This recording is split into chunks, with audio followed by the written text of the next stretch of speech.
Depuis que nous sommes dans le nord de la Thaïlande, nous passons presque toutes nos nuits dans les parcs naturels. C'est une option vraiment abordable. Il y a des emplacements dédiés aussi bien pour les véhicules que pour les tentes. Il existe de nombreux parcs de ce type à travers la Thaïlande.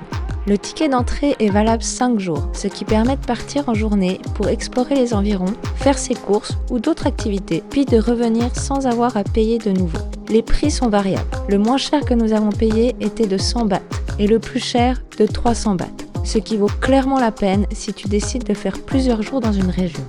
En plus, les infrastructures sont bien pensées, avec des sanitaires et des espaces couverts pour cuisiner. Cette fois-ci, nous avons posé nos affaires pour quelques jours au Doi Vang Wildlife Sanctuary. Le campement, niché au bord d'un lac, dévoile au petit matin un spectacle envoûtant. Une brume légère glisse sur l'eau immobile qui reflète le paysage tel un miroir. L'ambiance mystérieuse et paisible est renforcée par la silhouette de grands arbres secs et quelques places insolites pour la pêche.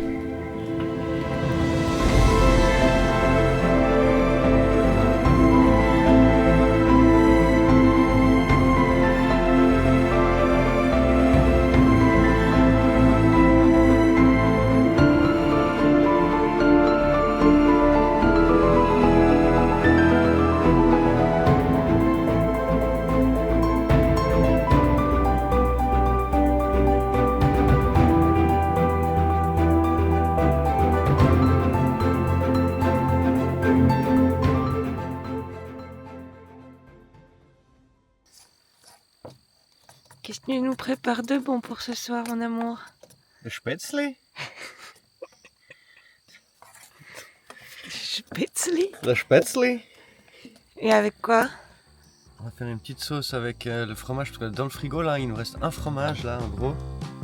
Et ils sont forts, notre frigo.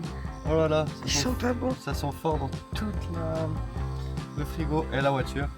Et du coup, on va faire des spätzle avec une petite sauce au fromage. Enfin, on verra sur le moment. Lardon, fromage, spätzle. Voilà. Trop du yaourt grec, t'as dit? Bah ouais. Ça va être pour la sauce au fromage. Ok. Yaourt grec pour la sauce au fromage avec un peu de lait, un peu de lardon. On va faire un truc bien. On va déjà faire les spätzle. Il y a un peu des pancakes. Un peu, hein.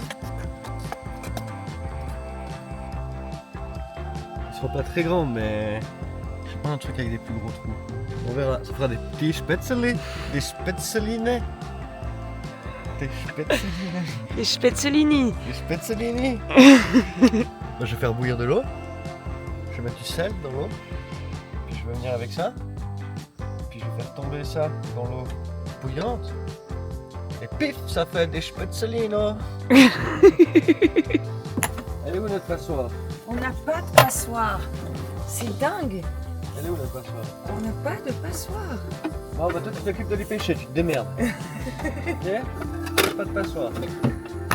Non, mais pas de passoire. Bah, tu les pêches quand même. Alors, Ils sont un peu petits, c'est des spätzlino quoi. Spetzellini de chez Spetzellini là.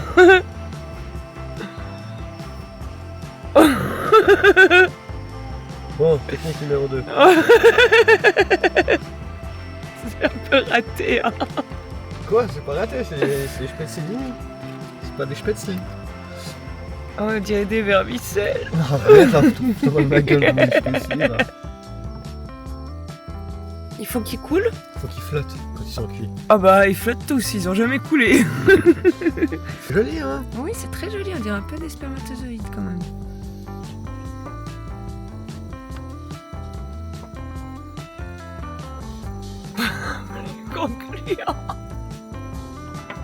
Quoi?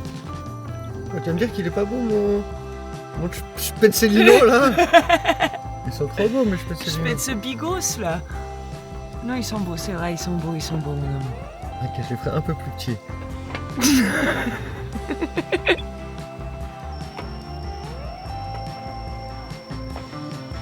Ça c'est quand même la technique quoi. Je sais que les tout petits, ils ont pas l'air mauvais les plus petits, non?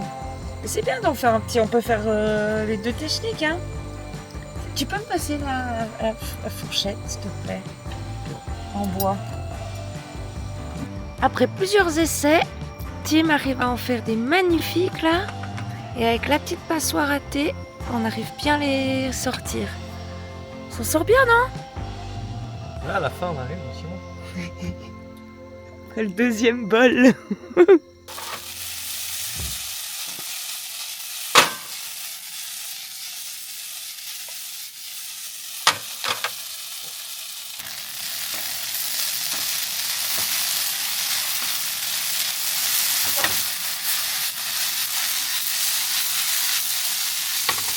Il y a un lapin. Il y a un lapin. Il est attiré par les spätzli. Là. Il y a un petit lapin. Viens.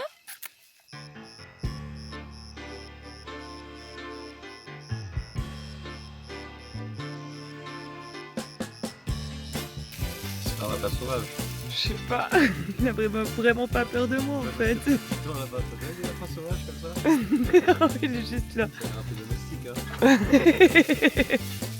Spätzli, lapin. C'est cool. On mange le lapin? Non. Tu veux faire des spätzli au lapin? On change la recette. Spätzli, lapin, avec une petite sauce à la moutarde là, un petit lapin à la moutarde, petit spätzli. C'est pas ça que tu veux?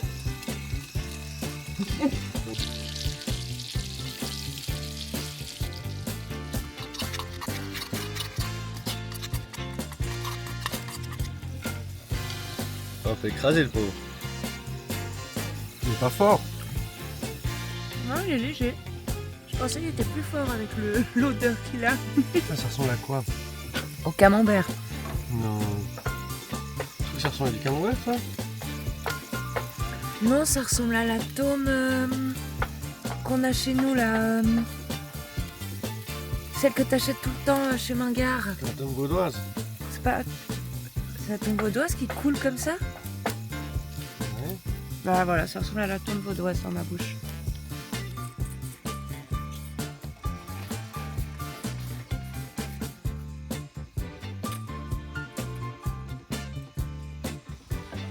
Cette montagne de spätzli.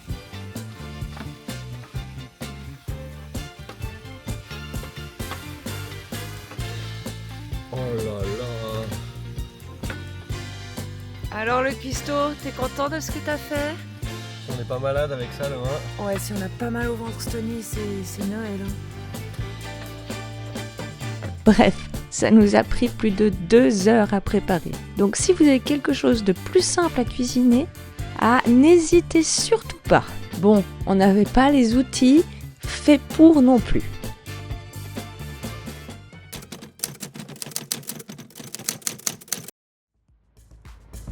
Après quelques jours ici, on prend la route en direction de Paille. Mais comme le trajet est long, on décide de le couper en deux et de chercher un campement isolé comme on aime le faire. On avale des kilomètres de pistes en terre, de cailloux, à travers des forêts et des champs, dans l'espoir de rejoindre une rivière. Mais parfois, ça ne se passe pas comme prévu. Impossible de trouver un terrain plat. Le sol est sablonneux, encombré de gros arbustes et de branches. Après avoir évalué de toutes les manières comment se poser, finalement on abandonne l'idée. Donc retour en arrière. Et là, sur le chemin du retour, C'est quoi? bam, on percute un énorme tronc. Avec la fatigue et le coup de stress, j'ai les larmes qui montent très vite. Et surtout, j'ai cette peur. Et si on a cassé la voiture? Et si c'était vraiment le cas? On est au milieu de nulle part. Personne peut venir nous aider ou tracter la voiture. On est tout seul. Bon, petit coup de flip. Mais après inspection, rien de grave. Tout va bien. Plus de peur que de mal. À ce moment-là, on se dit que d'avoir renforcé le châssis, c'était définitivement une très très bonne idée. Et on repart comme si de rien n'était. Finalement, on finit par trouver un terrain juste à côté de la route. Pas vraiment l'endroit rêvé, mais au moins la vue sur toute la vallée est imprenable. Et puis honnêtement, cette route, elle n'était pas si terrible que ça. Il n'y avait pas de trafic la nuit. Nos journées, ce n'est pas toujours des moments incroyables. Parfois, on passe des heures à rouler, à chercher un spot pour finalement pas grand-chose. Mais ça fait partie du voyage. Il y a les moments magiques et puis il y a ceux un petit peu foireux. Alors autant vous montrer les deux, non ? Et puis, au petit matin, un lever de soleil a coupé le souffle, accompagné d'une mer de brouillard. Et là, la galère de la veille disparaît en un instant.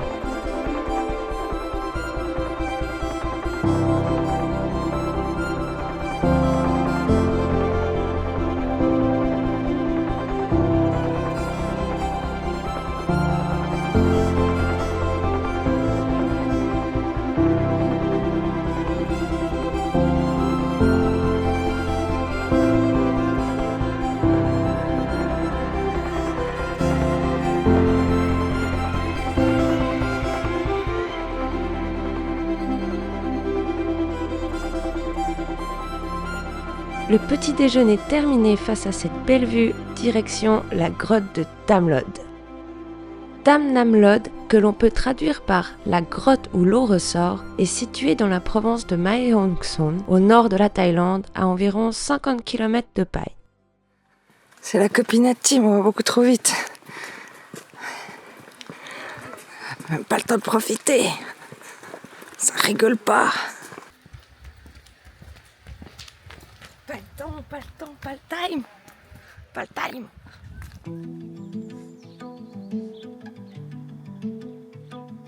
Considérée comme l'une des grottes les plus spectaculaires du pays, elle séduit aussi bien les amoureux de nature que les passionnés d'histoire et de spéléologie. S'étendant sur près de 1,6 km, elle est traversée de part en part par la rivière Nam Lang, ce qui en fait un lieu à la fois impressionnant et facilement accessible. La visite complète dure environ 1h30 à 2h et se fait en compagnie de guides locaux équipés de lampes à gaz. Le sol est irrégulier, parsemé de petits ponts en bois et de bambou ou de sacs de sable pour nous faciliter la marche.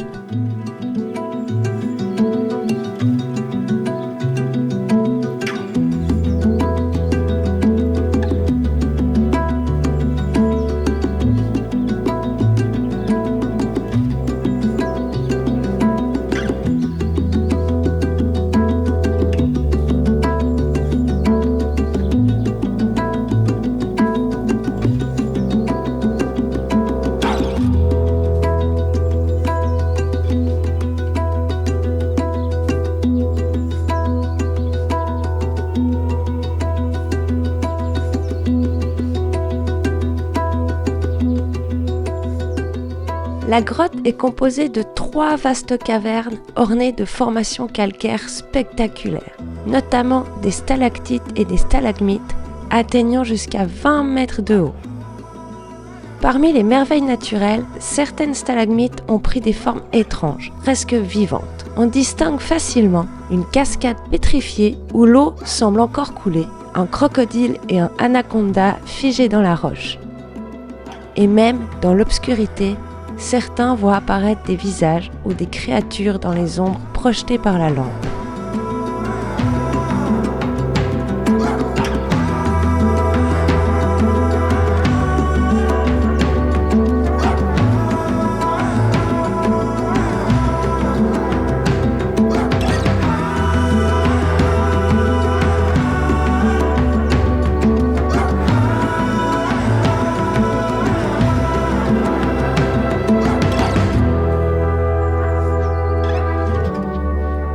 Pour explorer la grotte, les visiteurs empruntent des radeaux en bambou qui voguent sur la rivière souterraine, permettant de passer d'une cavité à l'autre. Une fois à l'intérieur, on se retrouve plongé dans une obscurité totale, éclairé uniquement par la lampe frontale et la lampe à gaz du guide. Pendant la traversée, il est possible d'observer des poissons nageant tout autour de la barque. Et si le cœur t'en dit, tu peux même acheter des petits sachets de nourriture à l'entrée pour les nourrir.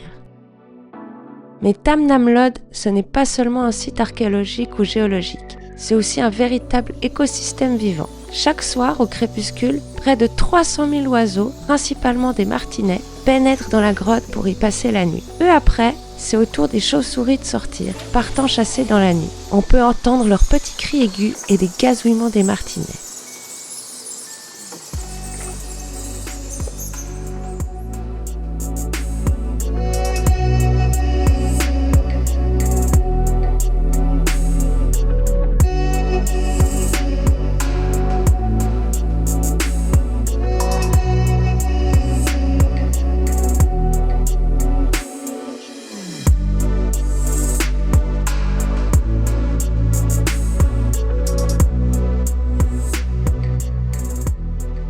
À certains endroits, il faut grimper plusieurs escaliers en bois. Attention, ils peuvent être glissants à cause de l'humidité ambiante. Et si tu veux t'agripper, sache que les rampes sont souvent couvertes d'éjections d'oiseaux et de chauves-souris. L'odeur qui s'en dégage va avec, mais ce n'est pas si dérangeant que ça.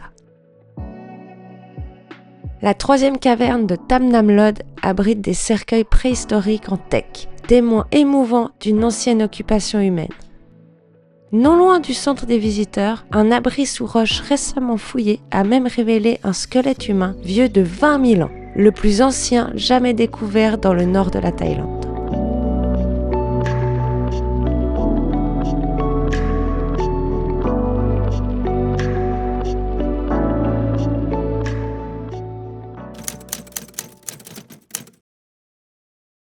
Bon, alors, je voulais laver le frigo parce que c'était un peu le bordel là. Et ça fait quelques temps que le frigo il a de la peine à refroidir. Du coup, on s'est dit, on le nettoie et on essaie de le charger à vide. Et puis on regarde. Et puis au bout d'une demi-heure, ça avait absolument pas descendu. Et on en est au stade, on en est là. Voilà. On est en train de démonter le frigo. Parce que je pense qu'il y a le condensateur qui doit être dégueulasse ou quelque chose qui doit pas jouer. Mais je pense que c'est le condensateur, faut qu'on ait regardé, voir si on peut nettoyer quelque chose.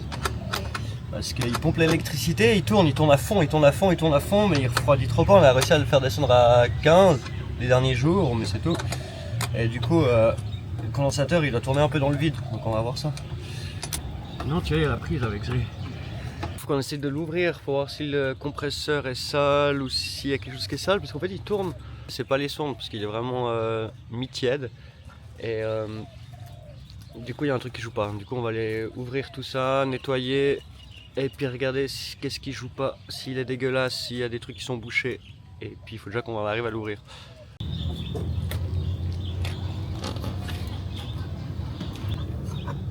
C'est un peu de poussière sur le ventilateur quoi, mais bon. Faut regarder ça, c'est que ça on n'arrive pas à accéder à ce putain de compresseur pour le nettoyer. Il y a une fuite de gaz, mais on n'a pas perdu du gaz, il y a tout qui a l'air bien et tout. Mais en gros ça marche pas. Et, attends, déjà ça bouge trop là. Ah, faut peut-être resserrer. C'est quoi ça?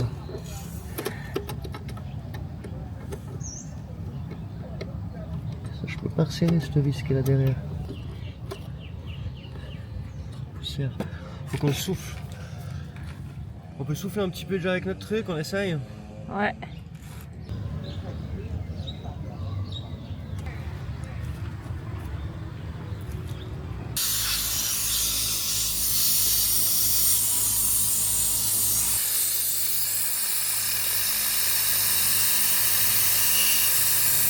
Bon bah le ventilateur il est plus ou moins propre, il y a un tout petit peu de poussière mais il n'y a pas grand chose donc je comprends pas.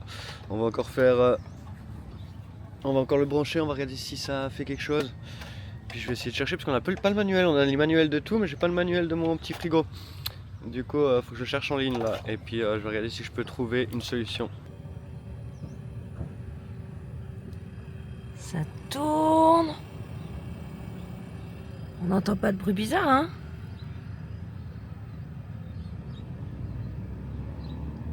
On va laisser un moment. Je vais aller voir un truc, j'essaie de trouver le manuel. Ventilation bloquée, mais nous la ventilation elle est bonne. Est-ce qu'on avait des trucs les derniers jours qui bloquaient totalement les ventilations? Non, derrière ton siège c'était ouvert. Sur le côté, au niveau du ventilateur peut-être, mais pas un tout petit peu quoi, pas grand chose. Puis c'est toujours été comme ça. Donc au niveau de l'air, on n'a jamais bloqué l'air. Donc je sais pas. Puis, le condensateur il est propre, il est pas dégueu, il n'y a rien qui est dessus, qui est voilà. Et le ventilateur, il y avait un peu de poussière, on l'a nettoyé. Donc à part après si c'est le système de gaz, mais ça je peux rien faire dessus. Il faut l'envoyer chez un petit géotrouve-tout du village qui bosse sur des frigos à compresseur. Alors si on a le compresseur qui tourne, mais on n'arrive pas à avoir du froid, ce qu'on a, on a notre réfrigérant qui a fuité. Et c'est quoi le réfrigérant qui a C'est la fuité? bombe, c'est le cyclopentane qui est dedans. Et comment ça peut fuiter, tu crois? Aucune idée. Ou le système est bloqué, mais bon le système est bloqué au niveau... En gros faut toucher le système de gaz comme j'ai dit avant et moi je peux pas toucher le système de gaz. Donc c'est noté, contactez votre local dealer. Yeah. Je vais regarder s'il y a quelqu'un qu'on en vend ici, autrement on va chez VVVP là, puis on leur dit mec, vous connaissez un gars qui peut... C'est qui VVVP? VVVP, le truc de 4x4 à Bangkok. Ah, Bangkok, quoi. Ouais. Snowmaster Thaïlande, ça m'étonnerait. Qui vend ça? Personne. Et à Kuala Lumpur? Snowmaster. Malaysia. Bornéo, Overland, Ouest malésien. Mais bref, je vais leur demander. On verra, mais je pense que si on trouve un gars qui... Parce qu'au final, c'est des systèmes de frigo à compresseur, on trouve un mec dans un village. Hein. Mais du coup, il doit tout démonter le frigo? Ben, il va devoir contrôler le système de gaz qui est là. Je vais écrire à Snowmaster, puis je vais leur demander... Plutôt avant. Mais j'aurais déjà écrit sur Instagram. C'est peut-être pas le bon endroit pour leur écrire. Ouais. Faut que je fasse un mail. Je suis dégueulasse. Bon, voilà, la journée est finie. On a plus de frigo, quoi. On a plus de frigo. Non, mais on va aussi elle descendra à 12, 15, non? Mais ça fait longtemps que j'ai plus vu aussi bas, hein. Il était froid dans le matin, quoi. Bah, le matin, parce que toute la nuit, il fait 2 degrés la nuit. Mais après, on arrive à garder un peu froid. Mais non, parce que les bières hier, quand on arrivait, c'était ultra froide. La bière, quand on la boit, elle est pas à 21 degrés, hein. Non. La bière, quand on la boit, elle était à 12, hein. Donc ça finit par descendre. Donc laissons-le toute la journée. Vide. Là, il va bientôt faire 26-27, donc ouais, non, vite, mais bon, faudrait quand même mettre des trucs, si jamais des trucs... Bon, ça va. Oh là là. Ah, je vais chercher de la glace, hein. Oh non, j'ai tout nettoyé le frigo, on va pas le remouiller, hein. Non, pas le remouiller, mais on prend des packs de glace dans des sachets plastiques, là, comme ils achètent, les tailles. Et puis on met la bouffe, on met les packs de glace dedans, puis au moins ça va garder froid, quoi.